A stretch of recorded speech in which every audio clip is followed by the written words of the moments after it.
Primeiramente, eu quero combater a constitucionalidade e a legalidade dessa proposta.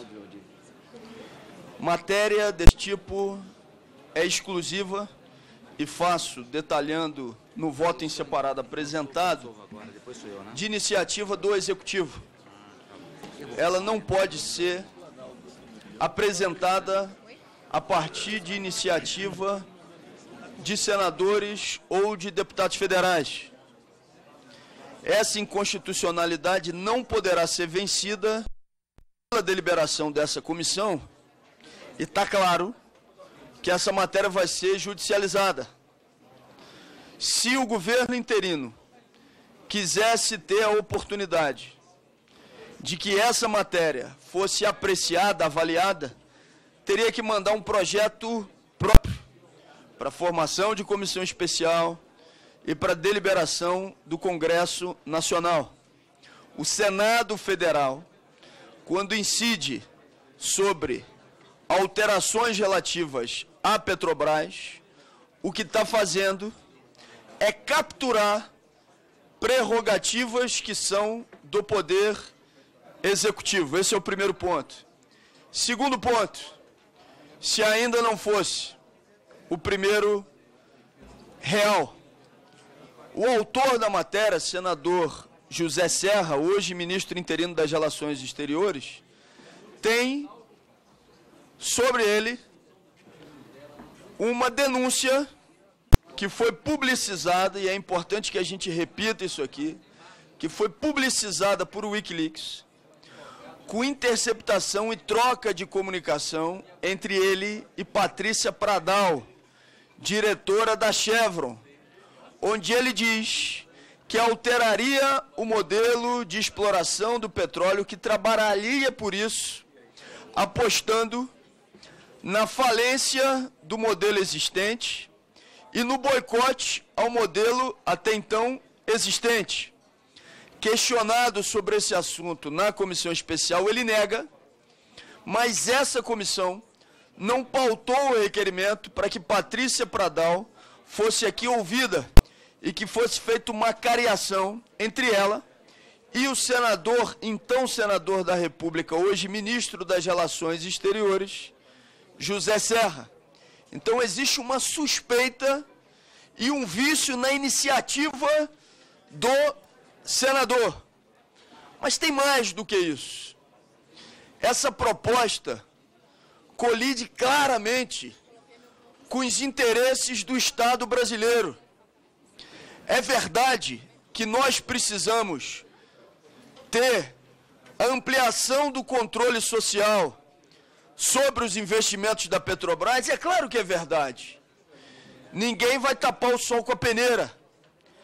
Desvios que porventura tenham ocorrido e que ocorreram, tem que ter aqueles responsáveis por esses desvios, sejam diretores, sejam operadores de desvios e de interesses privados e de mercado dentro da Petrobras, responsabilizados por esse tipo de ação, de atitude.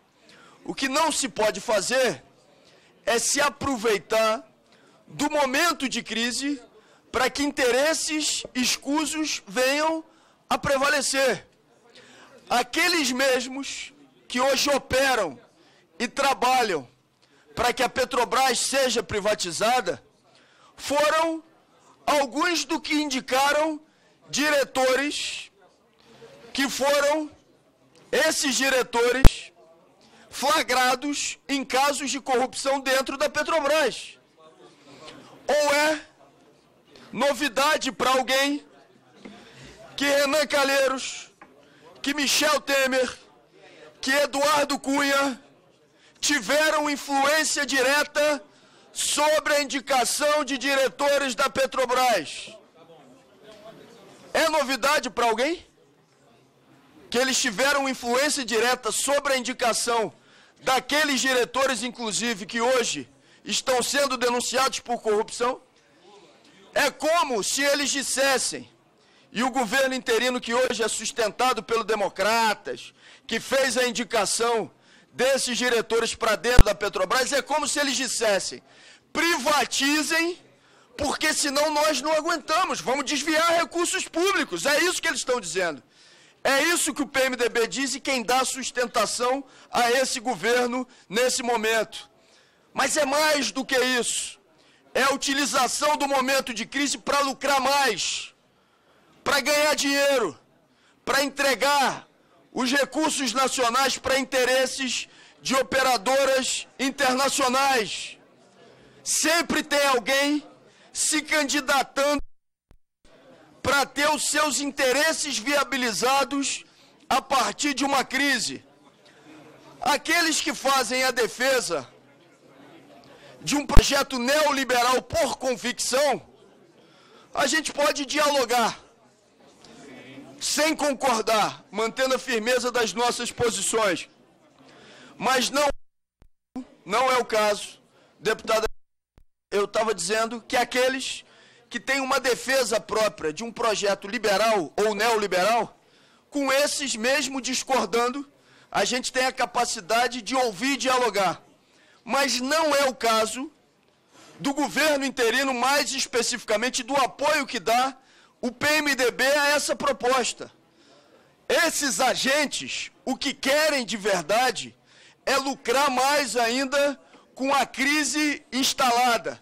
É vender a riqueza nacional sem se preocupar de maneira alguma com os prejuízos que o Brasil vai ter com a entrega dessa riqueza. Ora, no momento de baixa do preço do barril de petróleo, mesmo aqueles que têm uma convicção liberal, que não é o nosso caso, que não é a posição do PSOL, nós não defendemos qualquer processo de leilão, nem aqueles que já foram realizados até o dia de hoje, mas mesmo quem faz uma defesa liberal ou neoliberal sabe que não é no momento de crise, onde o preço do barril de petróleo está em baixa, que você estimula esse tipo de negociação, porque você vai ter prejuízo para o Estado Nacional. É isso que se faz com a discussão dessa matéria que está em pauta. Utilizar a crise para entregar a preço de banana o petróleo brasileiro. Eu sou da Comissão de Educação. Essa casa votou que 10% do PIB seria utilizado para investimento na educação pública. Eu pergunto aos senhores, se prevalecer a retirada da Petrobras como operadora e os desejos do governo interino para que o petróleo brasileiro não seja mais propriedade pública e da União e que o regime passe de partilha para concessão, onde essa operação fosse feita, qual é a garantia de que os recursos vão ser utilizados para garantir o futuro da sociedade brasileira e das gerações, da próxima geração, por exemplo, em investimento em educação? Nós não teremos. Todos os senhores sabem que a retirada da Petrobras como operadora facilita exatamente que você não tenha contabilização daquilo que é produzido. E a não contabilização é a demonstração de um prejuízo. E esse prejuízo é dos trabalhadores da Petrobras, esse prejuízo é dos trabalhadores e trabalhadoras brasileiras, é do conjunto da sociedade brasileira. Os deputados que votarem a favor dessa matéria vão estar colocando o seu nome na história como parlamentares, e me desculpem, eu não vou aqui utilizar meias palavras, como parlamentares entreguistas, parlamentares que querem fazer o interesse privado prevalecer sobre o interesse público. Vamos defender, sim, a responsabilização daqueles que desviaram recursos na Petrobras? Vamos! Agora, o governo interino não tem nem a capacidade de fazê-lo, porque teve diretamente envolvido nos desvios e na indicação desses diretores. Ou alguém aqui vai refutar essa afirmação? E eu digo mais, presidente, o que está sendo votado hoje na comissão não é a representação de um ponto fora da curva. Não é à toa que o ministro da Saúde, em uma das suas primeiras declarações, disse que o SUS não precisava ser universal.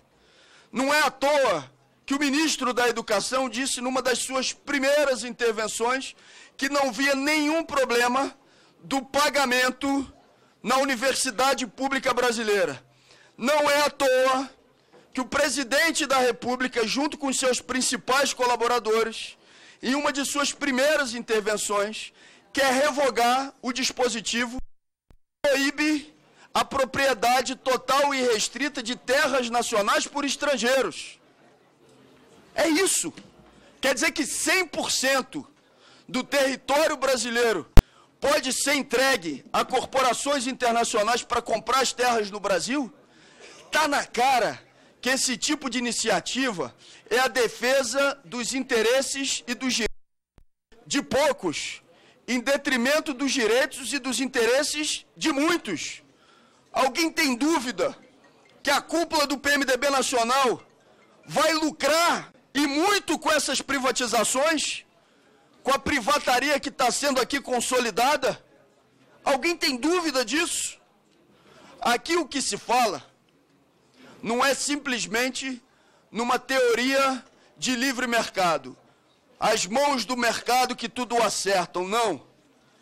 É a teoria de meter a mão, de ganhar com a privatização, de poder ter interesses privados e mesquinhos prevalecendo sobre os interesses públicos. É disso que se trata. E essa discussão, nós do PSOL não vamos deixar de fazer no plenário da Câmara dos Deputados, nas ruas, em praça pública. Nós vamos garantir o direito de discussão em relação a essa matéria. No estado do Rio de Janeiro, eu sou do estado do Rio, que passa por seríssimas dificuldades econômicas nesse momento. Só que o governo do Rio de Janeiro, de quem é? Quem está lá há mais de 10 anos governando o estado do Rio, quem quebrou o estado do Rio de Janeiro, foi o PMDB. E agora o PMDB, que quebrou o estado do Rio de Janeiro, vai dizer que a solução para os problemas do estado é entregar as riquezas nacionais para que eles possam fazer mais do que já fizeram, fazer com que os interesses privados de pequenos grupos prevaleçam sobre os interesses de todos. Pelo amor de Deus, essa comissão não pode fazer isso. Os trabalhadores e trabalhadoras do Brasil, e todos aqueles, independentemente de filiação partidária ou de afinidade com grupo político A ou B, com partido A ou B, sabe que não é num período de crise que uma riqueza nacional como é a do petróleo, cobiçada no mundo inteiro, deve ser desse jeito negociada. Deputadas e deputados, não vamos atender, a partir das ações dos senhores, os interesses de um pequeno grupo em relação a toda a população brasileira. O governo interino, se quer fazê-lo, que o faça, que mande um novo projeto para a Câmara dos Deputados e nós analisaremos esse projeto. O DNA do governo ilegítimo, que hoje está na presidência da República, é um DNA de entrega total, de fazer com que o interesse brasileiro se submeta aos interesses privados de pequenos grupos. Eu estava relatando a última notícia que acabou de ser apresentada, que aqui ao lado, na Comissão de Constituição e Justiça, foi apresentado um voto do relator para que Eduardo Cunha não fosse cassado. Esse voto que foi apresentado na Comissão de Constituição e Justiça já tem publicamente uma declaração, uma reportagem da Folha de São Paulo dizendo que interesses escusos, indicação de cargos no Executivo, basearam aquela votação. Será que essa comissão vai deixar que essas manobras, esses interesses ilegítimos, prevaleçam sobre os interesses da nação brasileira? Não é nesse momento que essa discussão deve e pode ser feita. Em defesa da Petrobras, em defesa dos trabalhadores e trabalhadoras, em defesa daqueles que precisam de uma educação pública de qualidade e que os recursos do petróleo podem ser utilizados exatamente para garantir isso, que nós votamos não a esse relatório apresentado.